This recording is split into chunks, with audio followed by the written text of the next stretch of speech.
The federal government of Nigeria plans to double the country's 37 billion barrels oil reserve following the floating of the Frontier Exploration Fund.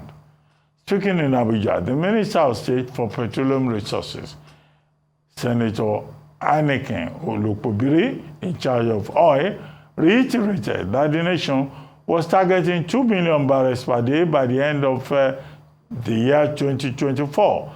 He said that for more than 12 years, the country had not done much oil operation, but needed that with the increasing activities in the sector. The country should be doubling its crude oil reserves, he says.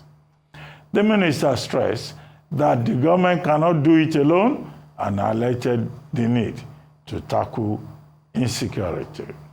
In the meantime, the federal government has taken steps to address the rising cost of liquefied petroleum gas, commonly known as cooking gas, by halting its export with effect from November 1, 2024. In disclosing these steps, the Minister of State for Petroleum Resources Gas, EPO, expressed concern over the continuous increase in the price of cooking gas, which may have surged from an average of 1,100 naira and 1,250 naira per kilogram to 1,500 naira per kilogram. The minister had convened a meeting with stakeholders in Abuja on Tuesday to explore a solution to escalating prices, which have been causing hardship for Nigerians. To other pressing matters here at home, where the House of Representatives has directed its Committee on Power to investigate the immediate and remote causes of the frequent national grid collapses in recent times and to provide a report within weeks. The decision follows a motion of urgent national importance raised by Mansour Soro during House plenary on Wednesday.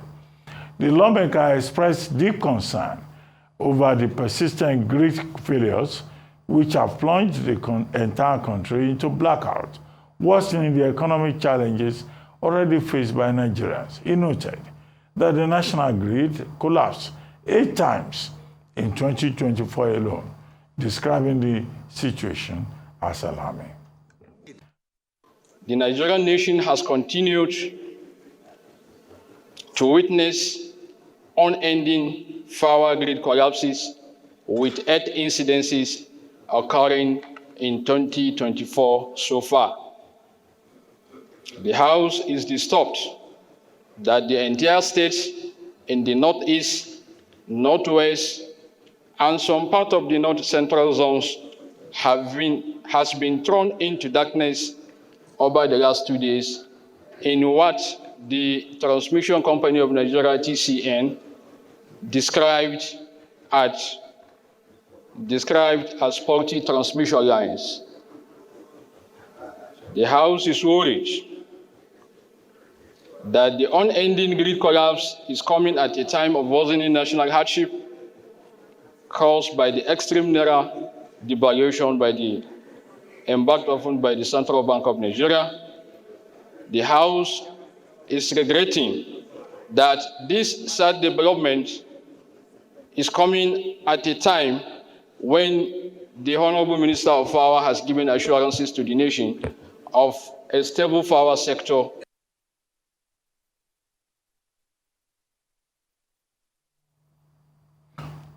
Okay, Mr. Dan Kunle will now join us now from our Abuja studio. Mr. Dan Kunle, thank you very much for joining us.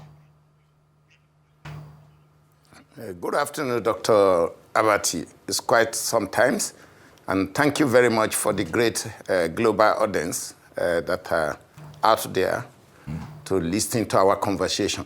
Okay, Mr. Kunle, let's start with electricity. 45% of the Nigerian environment, the northern part, they've been out of light, to put it like that, literally. Well, I know that Cuba, the whole of Cuba, faced similar experience in the last few days. Now, why is it that at all times, Nigeria, the same population with Brazil has electricity. They can generate 130,000 to 150,000 megawatts daily. They add 16,000 megawatts per day or per year. But Nigeria, country with the same thing, what is wrong with us? They say we don't have gas. They say hydro is a problem. Let's start with electricity. Thank you very much, Dr. Abati. You know, some of us, I like the economic history of Nigeria. If you watch carefully what is happening to us now, I think I made a forecast some years ago on this same seat that we will continue to have electricity deficit and that Nigeria will go more into darkness. I said it here on this very table. Yes, Cuba has a problem recently because they've run vertical monopoly, a socialist system of government that is broke. They have no money. Okay, Nigeria, we had a vertical monopoly electricity industry, but we succeeded in unbundling it 2005, 2006. And since then, immediately President Obasanjo left office, electricity and power supply in Nigeria was over-politicized. Immediately he left in 2007, if you remember. The reform was stalled for almost 3 years. So now, you see darkness in almost 48% of Nigerian territory. They are in darkness because the transmission company of Nigeria does not have the infrastructure to carry the load. They don't have alternatives. They don't have options. The infrastructures are weak. If you remember 2007, 2008, the same National Assembly that are now saying they want to probe were the same one that said they were probing President Obasanjo's expenditure on power sector, if you remember, and say he was spending too much on electricity. So if you spend and you don't spend wisely, this is what you get, darkness. If you don't spend at all, this is what you get, darkness. So as it is today, whether it is by hydro, the total hydro harvest of Nigeria today from Kanji, Jeba, and Shiroro, 3 of them, maybe we give you about 1,200 average per day. Then the remaining are all tama. In Brazil that you mentioned now, I think I was in Brazil sometimes, about 6 years ago. Brazil is taking electricity from biofuel, about 24 to 25% of their electricity biofuel. Why? Because they have invested heavily in agriculture. So I will go to that. So I think the president, our president, it's time for the president of this country to, the same way he declared state of emergency for food and agriculture, even though there is no money now being deliberately pumped into agriculture, our resources is very low at the moment, but it's still good. The same way we need, he has a declared state of emergency for security and safety. The same way he has to do now for electricity. The same way he has to do for oil and gas production. The same way he has to do for primary education and primary health. Because it is a total collapse of the country that we are witnessing.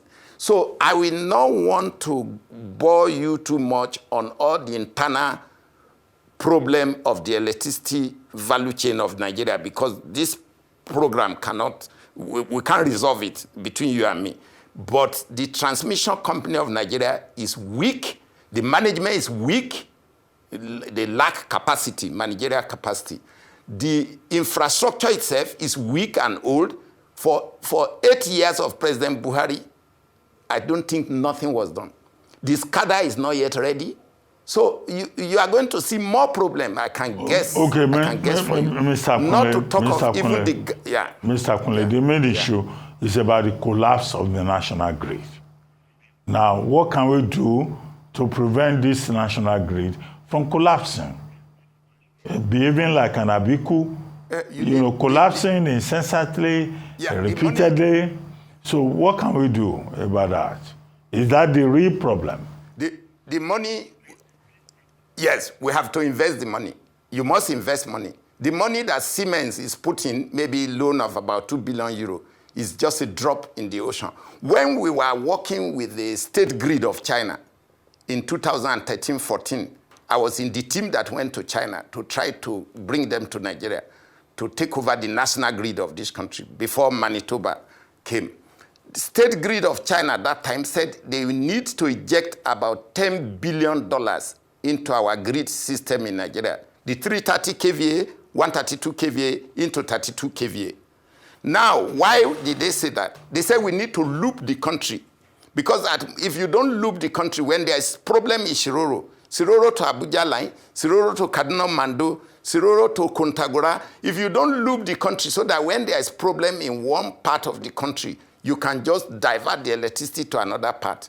So I don't want, because of time constraint, we cannot break down everything. But the only way out at the moment is to have a dedicated team to look after the transmission infrastructure of this country with resources from somewhere.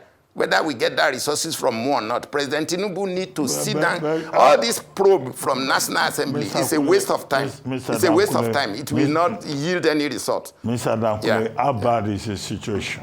Brazil, yes, which has a similar population, the situation generates 130,000. The situation is bad because... Okay, go ahead. I was going to describe the situation in Brazil. Brazil can generate, Brazil can generate even 140, 150,000 megawatts per day because Brazil is not our race today in Nigeria. We want to race towards where Brazil is. We want to race towards where Indonesia is. That's our race today. We are not even racing towards where America or China is. So if we want to take Brazil model, it is a good model, but what we need is still what I'm going to repeat. We need dedicated team. We need funding.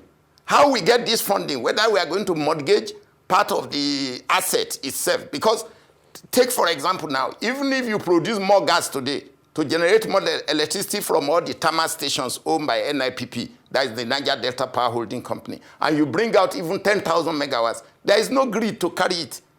There is no grid to carry it. So we are in trouble. We are at a standstill with the electricity sector in this country. And I foresaw this 10 years ago. We have been saying, let's move. But they over-politicized it. Here we are now. We are in darkness.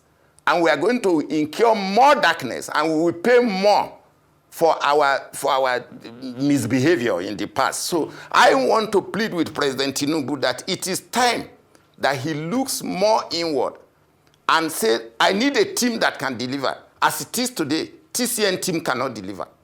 It is not just the paper qualification that people parade to look for public job. It is your capacity to drive a team that can deliver. Identify where problems are. Low-hanging problem, you resolve them. Then look at critical problem, you get critical guises to resolve it. It's still paining me that we don't know the critical importance of electricity to alleviating poverty. This cosmetic arrangement we are dancing around, where the minister does not pick phone from people who can make contribution, even if some of us are ordinary citizens, we know what we can contribute. But ministers in Nigeria don't pick phone. Minister of Power don't pick phone. I make bold to say it. They don't pick phone. So how can you get information if you don't pick phone? So you think everybody is calling you to look for money or contract? So these are the issues President Tinubu need to address. Mr. Dankule, I've been in government before. So sorry. Ministers, let us go back. Ministers, special advisors, they are very busy people. You know, everybody will be calling. Everybody will be calling. Everybody is asking for help. So if a minister doesn't pick your calls, you know, Dr. Abati, you have to understand. Abati, please, Dr. Abati, please don't let us dwell. Don't let us waste this precious time to discuss those gross, inefficient set of people we gather in government. Please, let us encourage President Tinubu to look more critical inward. To understand how it works. It's not every time you'll be picking calls. If you're in government, you keep calls, keep picking calls, you may not be able to do the job. But let's talk about gas. Dr. Abati, don't let us dwell into this, because you know how many man-hour people waste in this country to see people.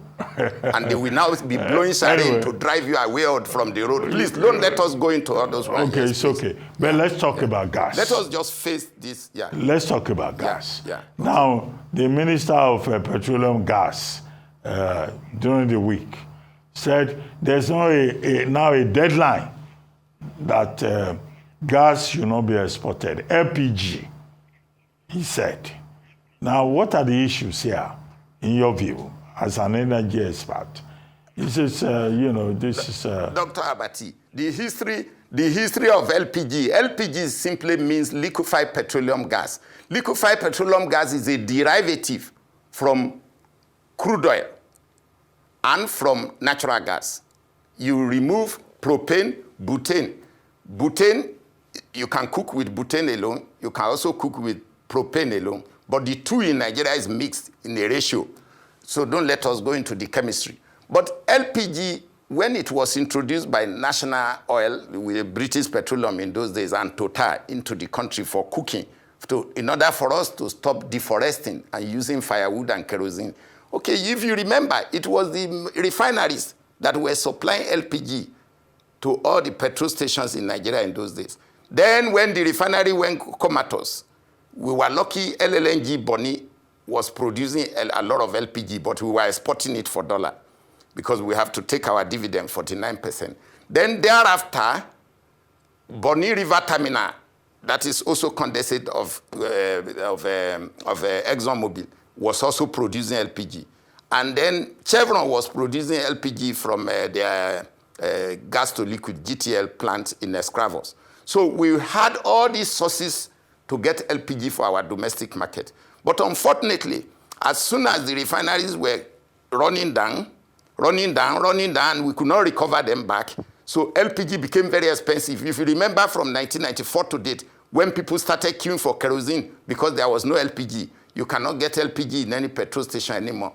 So to date, LPG is getting more expensive because LPG is a derivative from natural gas or from your crude oil refining in the refineries. So at the moment, the cost you are seeing is reflective of the scarcity.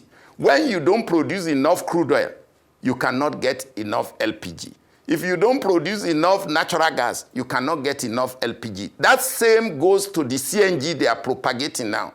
And I believe they have misinformed the president so much about CNG. CNG is a derivative from also natural gas production. And if you don't produce enough natural gas, which gas will you compress to become CNG?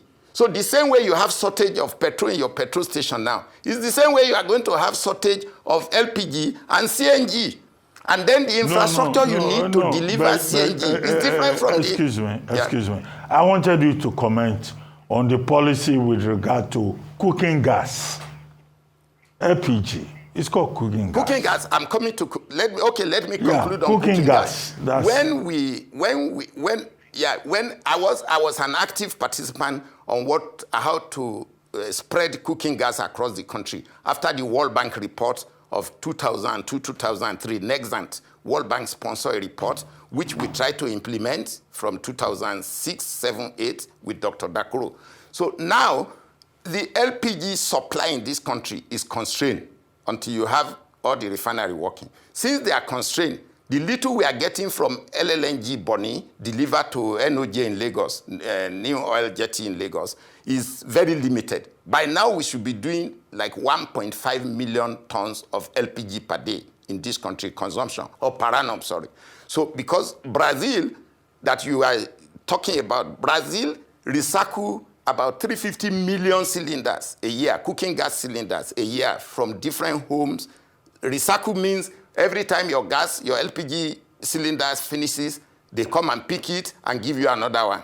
Every year they recycle about 350 million. Nigeria today, I don't think we have functional cylinder for LPG up to even 7 million for 200 million people. So now to go back to the question is that LPG will remain very expensive unless we import, as the case is.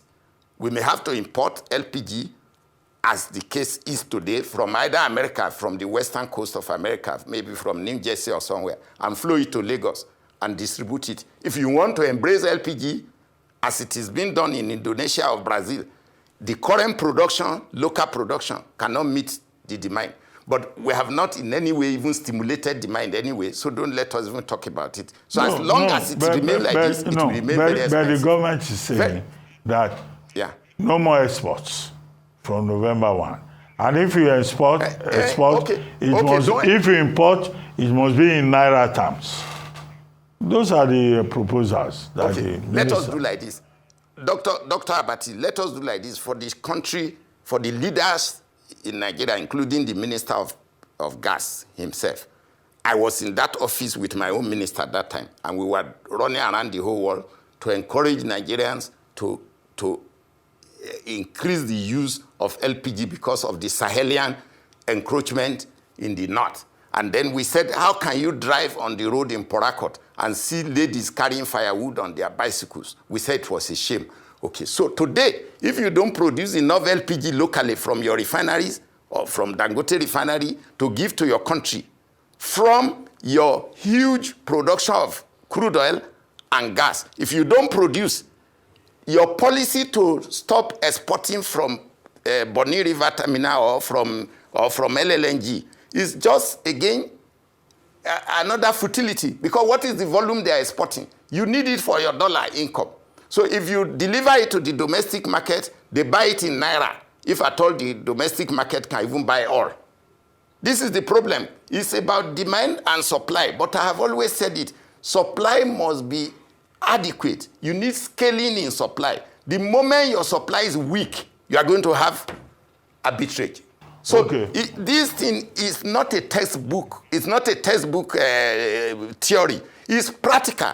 The minister wants to ban the export of LPG, maybe from Bonny LNG. Okay, what's the volume per year? At the moment, LNG itself is doing how much? About 60% of 22 million tons capacity of LNG per year. So that means by derivative, the LPG coming out of Bonny River Terminal also has dropped.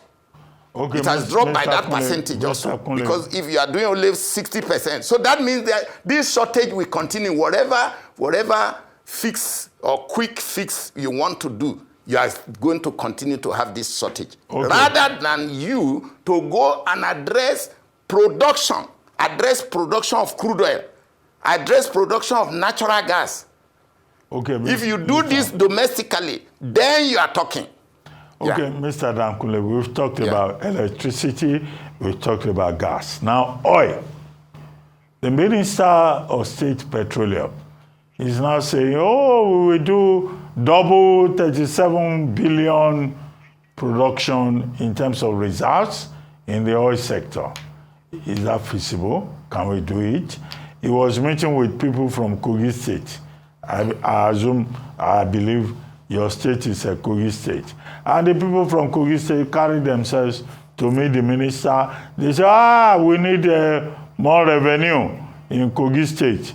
If there's more in terms of reserves, in terms of production, and all of that. Are these political statements from the Minister of State Oil, Senator Anakin Lopobiri? What do you think?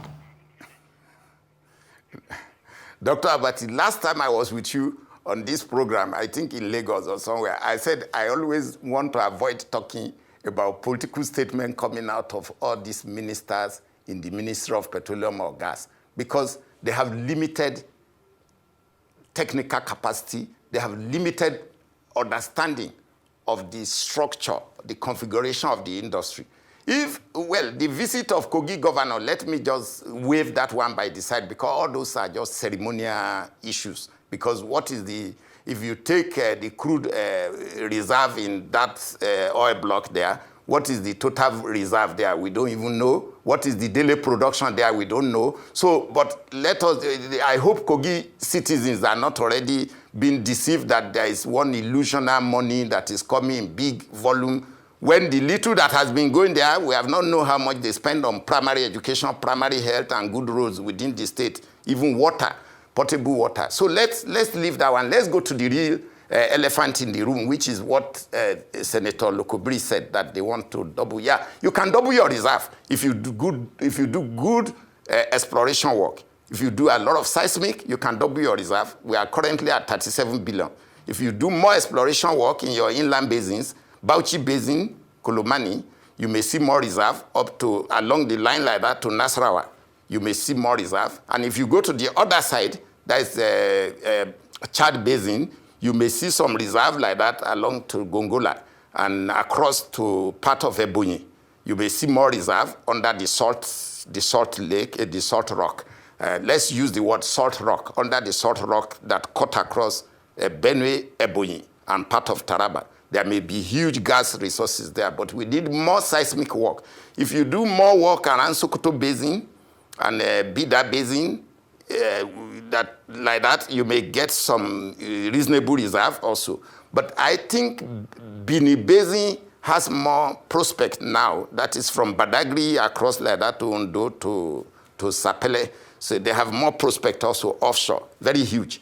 But now, having said all this, the money to spend on seismics is a lot, is scientific. You have to do that to enable you. But what should be the stimulant now? What is stimulating us to chase reserve? When what you have not gotten enough money to even produce it. As we are speaking today, I'm not sure if NNPC have even carried out the Federal Executive Council conclusion directive that NNPC should supply about 450 to 480,000 barrels of crude oil per day to Dangote refinery. I doubt if they have done that because they don't have. So you have 37 billion proven reserve of crude oil. You have not produced it. The minister is talking of doubling the reserve.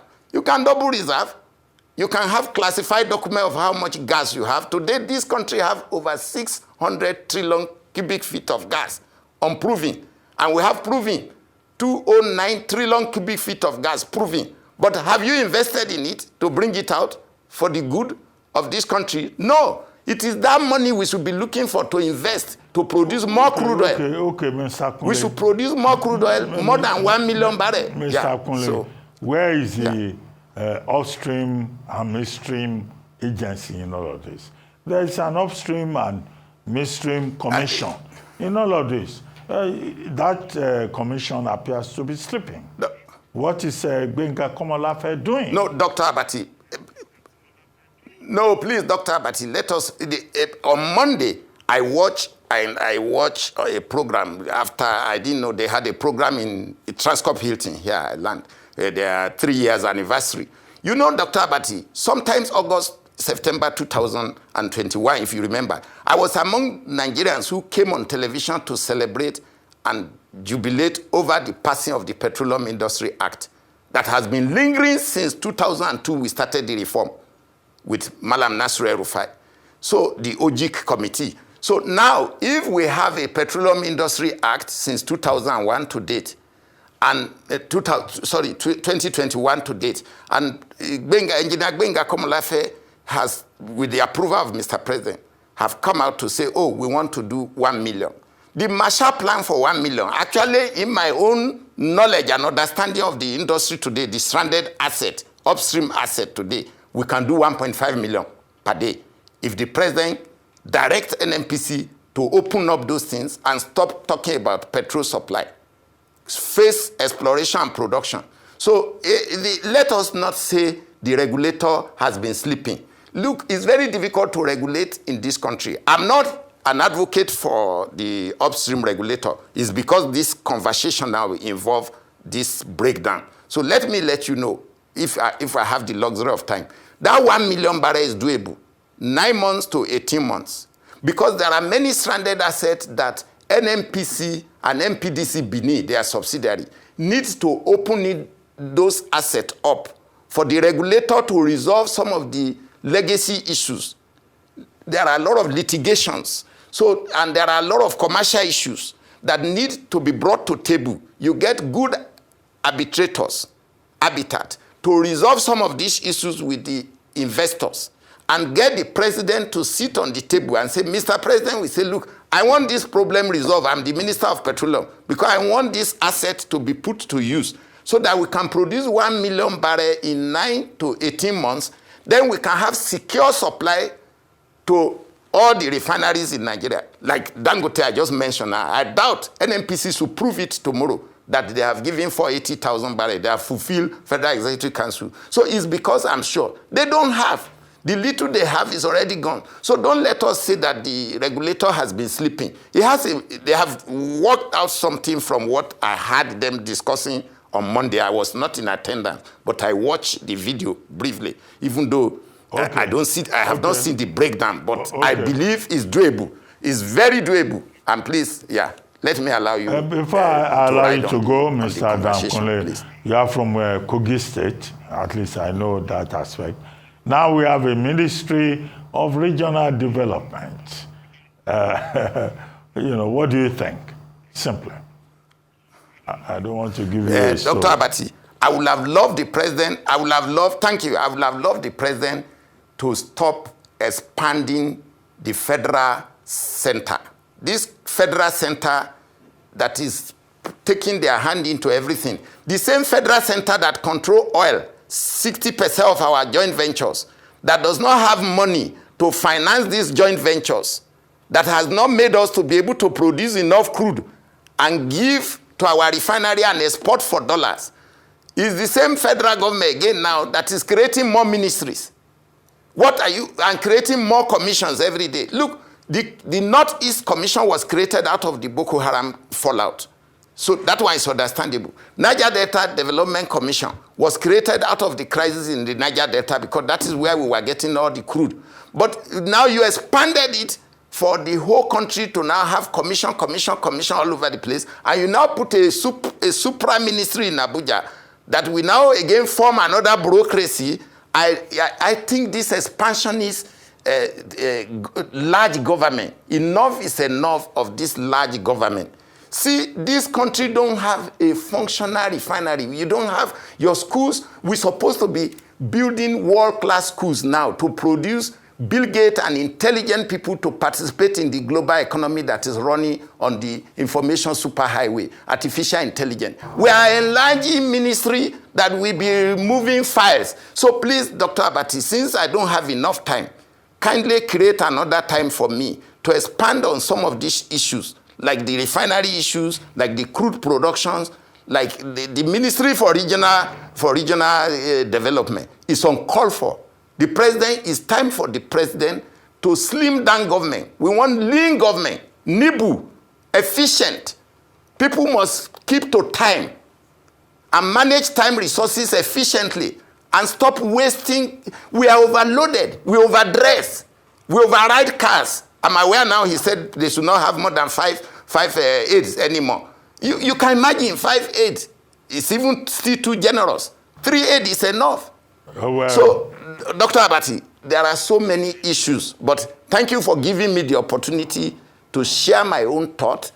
They may not be wise enough to influence decision in this country, but I believe as an ordinary citizen, I'm privileged to have been invited to participate in this conversation. Let us continue, Dr. Abati. Okay, Mr. Please, any other time. Yeah, Mr. I appreciate you. Yeah, thank you very much. Yeah. There's never enough time on television. We have so many issues to deal with. But I thank you very much for joining us on This Live, the Sunday Talk Show.